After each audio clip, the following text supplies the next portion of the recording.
It's a word that's probably unfamiliar to you. It's a word I didn't even know until recently. I actually learned it in a rhetoric class. And the idea here is that this context of communication is going to change the meaning of the communication. It's a little bit like framing. So for example, if you were to receive a certain message in an email, you would receive it differently than if you received it on paper, handwritten. You would also receive it differently if it was like in a formal academic paper with a heading and paragraph structure and all that. So the formatting, the initial appearance of something is going to change the context. Similarly, you could take say something as simple as a handshake. If you do a business-like handshake, you're communicating that it's a business-like interaction, whereas you take the girl's hand and kind of pull it up to you in sort of a Lothario sort of a way, or just pull it in and kiss her hand, that sort of thing. Now you're communicating something very, very different right from the outset. So that's the idea here, is that certain context, certain formats, certain actions have an implied communication based on the societal preconceptions. We talk a lot in game about not getting caught up in social conditioning or not letting the girl's social conditioning get in the way. So what I want to talk to you about is, first of all, how to not let social conditioning get in the way, but also, even more so, how to use social conditioning in your favor in game, so that you actually flip it on its head and you use the stereotypes of your culture, you use the preconceived notions of man-to-woman interaction, the preconceived notions of dating to actually help you rather than hurting you. And that's where we're going to go with this Phatic communication. Now, when I first started out in game, my biggest issue was that I wasn't able to communicate man to woman. I was sort of a friendly, happy, young kid, very innocent, had never had sex, barely ever kissed a girl.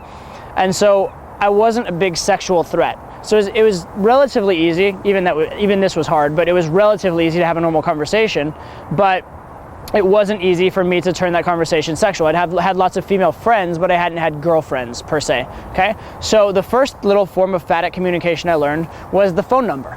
The phone number. I learned that you could have a totally normal conversation, completely friend to friend, but if at the end you asked for a phone number, all of a sudden, from a stranger, now it has become a man-to-woman communication. And by utilizing that, I was able to take it to the next level. It was my form of showing intent because I was too afraid to show real intent, right?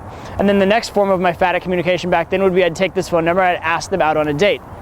And so what I was doing is I was actually utilizing the societal notions, the societal stereotypes, to create my intent for me. Now, that's a very pathetic, weak way of showing intent, but it just shows you how it can occur. And by doing this, and then just being a relatively together guy, over time, I eventually learned to have sex doing it, right? And then I learned throughout the process that on the dates I need to get physical, and I learned other things along the way. But the interesting thing was just the very act of asking for a phone number was a big step for me because it solidified it as a man-to-woman interaction. And there are a lot of these things that occur within dating. For example, if you say, do you want to get a drink, right, that's a date, right? That's a certain type of date, in fact. Whereas if you say, do you want to get dinner, that's another type of date. One is going to put you more in the let's get to know each other, fun, casual frame, and one's going to put you in the serious dating frame. Now, if your game sucks, it might actually help you to take a girl to dinner and go in the serious dating frame because it sort of like societally obligates her in a way, or you're using that as your means of showing intent. However, if you do it that way, you're also putting yourself in the frame of dating, which means that you're probably going to go on several dates before it goes somewhere physically. Okay, so that's the pros and the cons. Whereas with the let's just go grab a drink sort of date, now it's not so formal, there's not so much like obligation and like pretense to it, but that also has a lot more chance to like go somewhere fluid, and also has a lot more chance for a quick hookup. And then of course you have the excuse of alcohol, which is going to help you along the way. Okay, so these are sort of different things along the way of Phatic communication. One other great form of Phatic communication is the kiss, right? This is the one that's played up so big in Hollywood, right? They like kiss at the end of the night, that like good night kiss, what it means when you kiss a girl.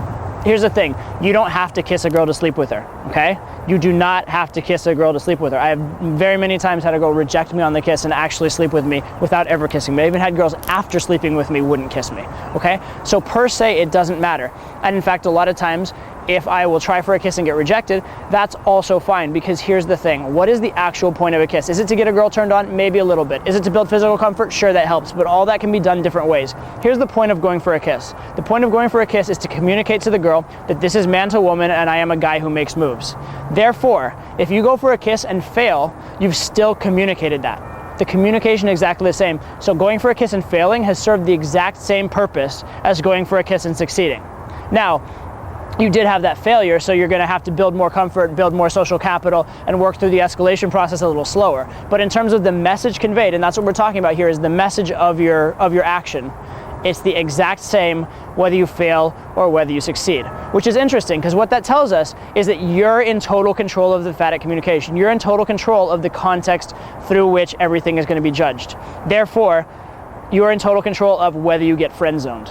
You're in total control of what type of interaction, what type of relationship you're going to have, as long as A, you're aware of it, and B, you have enough cojones to actually step up and take the right action in spite of the awkwardness, right? So it means you actually have total control over context, okay? I'm gonna share with you something my father told me a long time ago. It's very cheesy, very sappy. You can actually use it on girls. It's actually a pretty good line.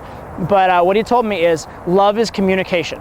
It's an interesting thing to say, right? Like, a kiss is not just a kiss, right? Which actually kind of contradicts something I said earlier, but dismiss that for a second. A kiss is not just a kiss.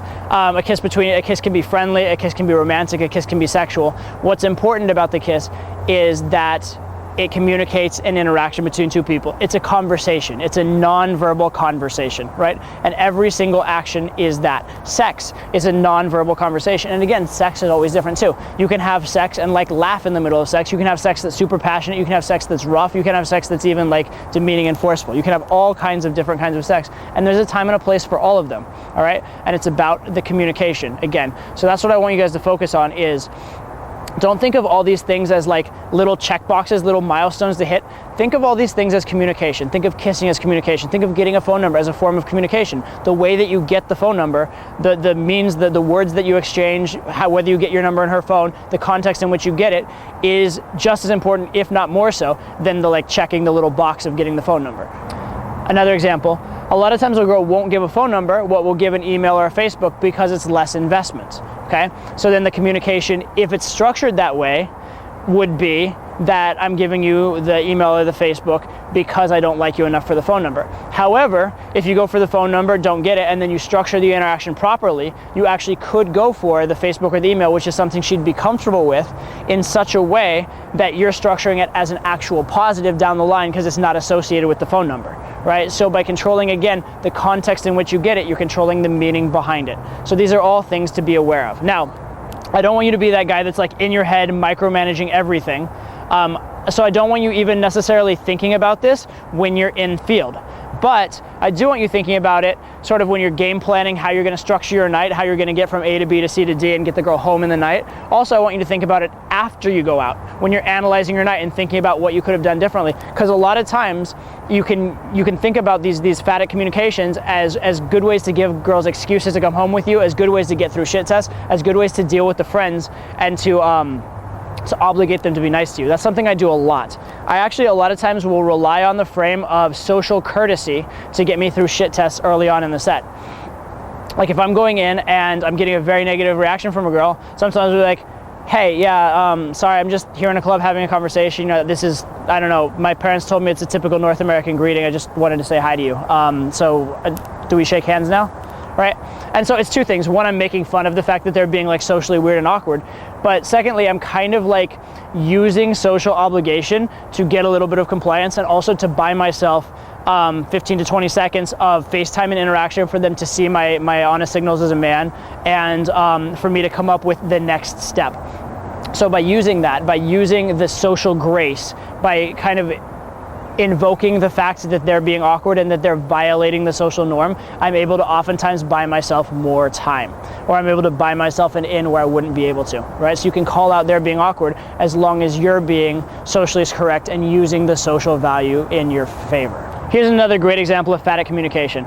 Alex talks all the time about the power of walking out of the club with the girl, right? If you walk out of the club with the girl, it's almost implied that she really liked you. It's implied that, you can take her home safely. It's implied a lot of things, right? A lot of times You can have an amazing set with a girl inside the club. It doesn't mean anything. You are that guy that had like 2 minutes of conversation, walk out of the club with her, and all of a sudden you can pull. I had a situation last night where we pulled some girls off the street corner.